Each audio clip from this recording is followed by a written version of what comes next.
correct my name. It did say your name. Thanks again, CPAC. Cassie Dillon right here, Spencer Brown. You guys have been on the forefront of what's happening on the college campus. I mean, that was, a lot of people in the mainstream media may say what happened to Hayden was an isolated event. What would you guys say, starting with you, Cassie? Well, I don't think it's an isolated event. As we saw at UC Berkeley, it seems to be the campus that's always in the news. There has been violence there before.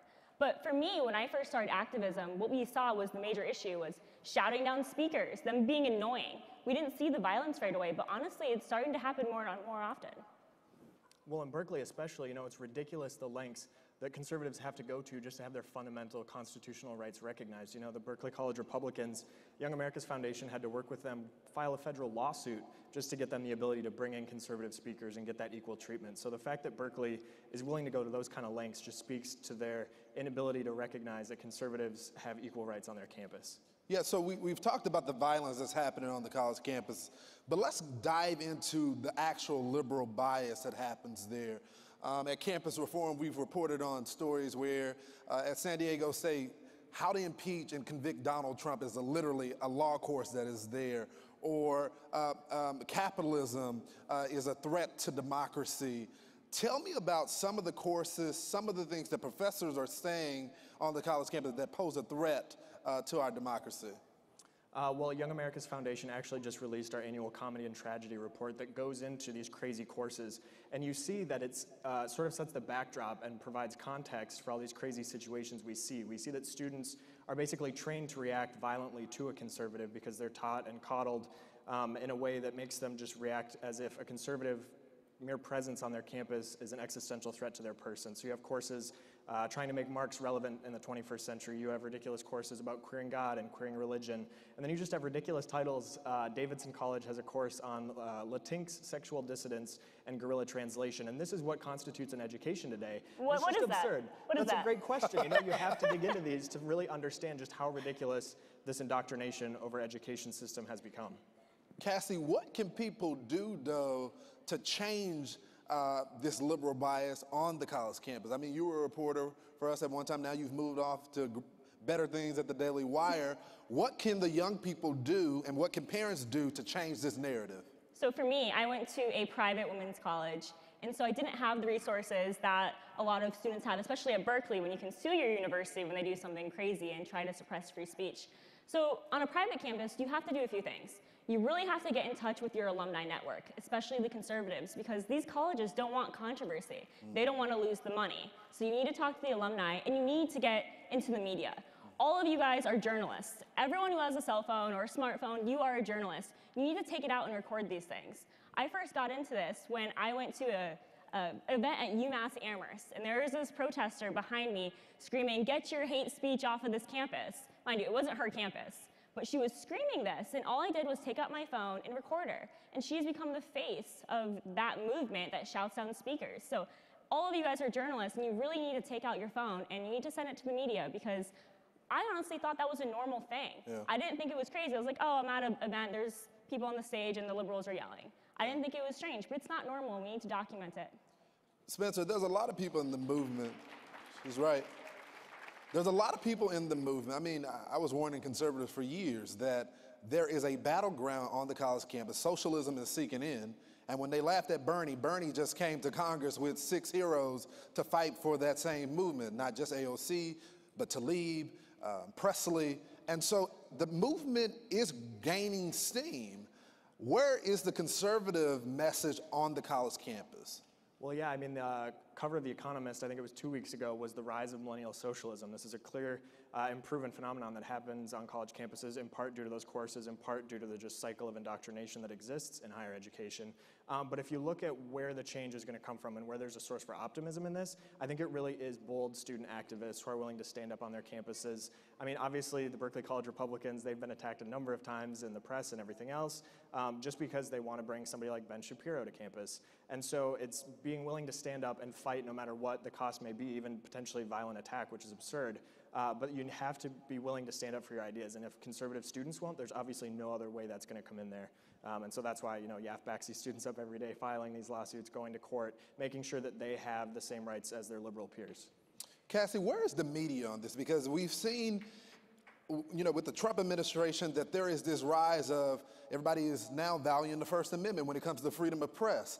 But when we have freedom of speech, where conservatives want to voice their opinions, it doesn't seem like it's getting a lot of coverage. What would you say to your other colleagues out there in the media? Well, I want to point out, it's not just the mainstream media. Yeah. There are college papers that have declined conservative students to write in them. And that's why I started Lone Conservative. That's why I have over 300 different contributors writing for me, because a lot of them can't write in their own campus papers.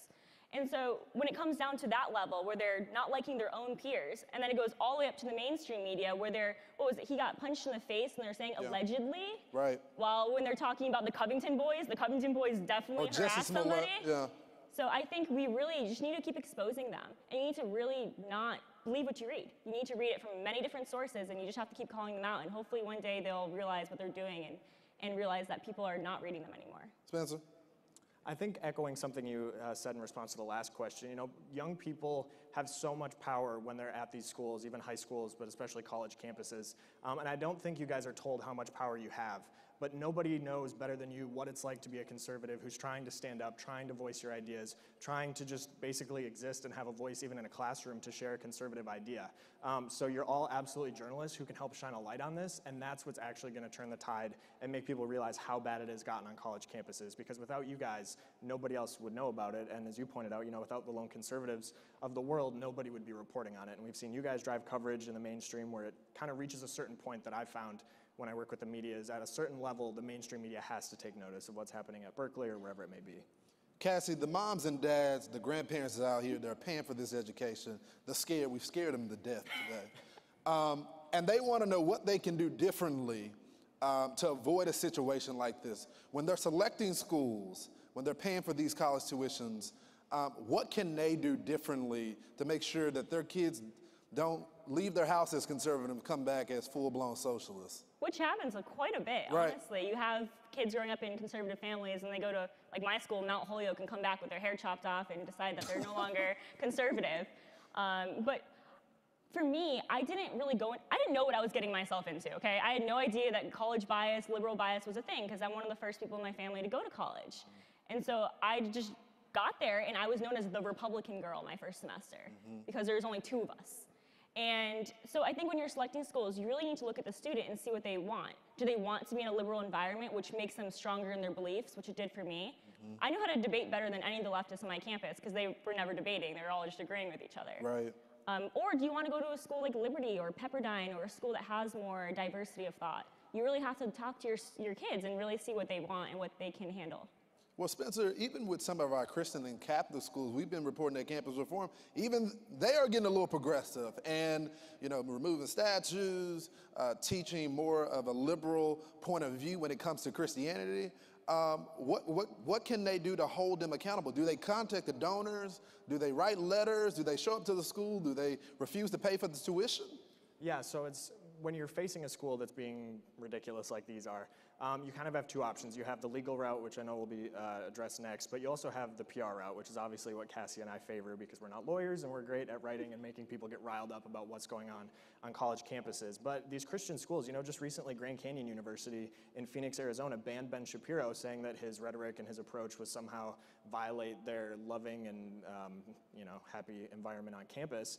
And it being a private school, we couldn't have filed a lawsuit, but we brought that to the press. And what we saw is just massive backlash, because here's a school that claims to be this bastion of conservatism, banning the #1 requested conservative speaker on the country. And so we saw that backlash get so bad that they had to reverse course. It took them a couple stumbles, but they finally came back around, signed the contract, and Ben will be appearing there on April 10th. But it's one of those situations.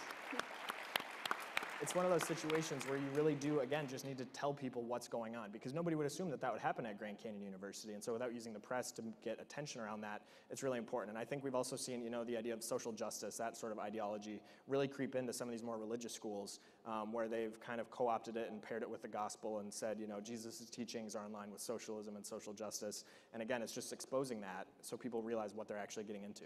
What are you guys doing in regards to these speaker fees that have to pay for security just because you're a conservative. You don't see these security fees when Van Jones and Bernie and the rest of the bros are coming to speak on these campuses. But when a conservative speaker goes to these campuses, they have to come with former Navy SEALs just to protect them to get back home alive. What are you guys doing to fight that type of stuff? Yeah, I mean, usually it's just the size of the amount is shocking in itself. So you can just run a headline. For example, Berkeley tried to charge us $20,000 and then dropped it down to $15,000 for security fees after allowing people, prominent leftist senators, Supreme Court justices to speak without any fee. And so exposing that sort of the double standard and how those fees are applied is a great way that actually anybody can do that. If you go online and you look at what your school has levied as security fees or what they've charged students for venues in the past, you can usually pretty easily see that there's that double standard, and you can report on that. Like Cassie was talking about, you're all journalists at your own school, that you can look and see what this situation has been, and it's all original reporting that wouldn't be there without you guys stepping up. Cassie, on the college campuses, instead of improving diversity of thought, there's been a lot of funding that we've been reporting on campus reform going to these diversity initiatives. But there's also studies that show that a lot of these initiatives, after spending millions of dollars, they don't actually work. What would you say to these campuses, and how can the audience members, because college is increasing, there's so much debt, it rarely gets paid. What can they do to fix some of those issues on the college campus? Well, I think we hear a lot of times that leftist students complain about the price of college and say that we should be paying for college while they're paying diversity officers $150,000 salaries, and they're not changing anything. Right. We're wasting our money on these people and we don't need them. College is